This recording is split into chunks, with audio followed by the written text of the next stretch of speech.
Papakain tayo ng ibon. Ayan yung ating mga alagang ibon. Medyo marami-rami na sila. Ayan po. Ayan. So, ito yung tanggal pagaling ko ng trabaho. Ito yung papatanggal stress sa akin. Tanggal pagod. Parang ito yung dalawa. Ito yung City Soy na mabilis siyang umuwi. So, mga by November may race dito. Baka i-entry ko siya. So, binibreed ko muna. Ayan, ilalabang ko ng race to sa November. So, nakakita ko ng club dito na nagre-race. So, nakapag-pamimber na tayo. Ayan. Ito yung mga ibon na iba pa. Ayan, marami na sila.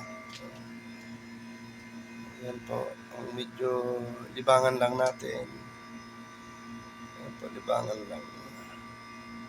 Pag-aalaga ng ibon.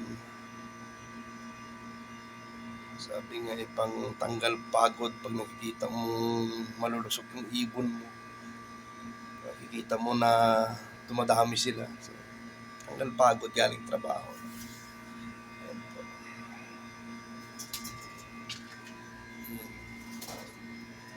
So, dami niya. Ayan po. Magagandang lahi.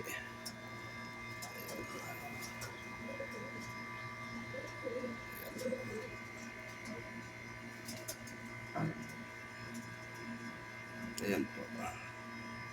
So, nagpapatuba tayo. Ito, maganda po yan. Yung isa na yan. Yan na yung checkered. Magandang lahi po yan.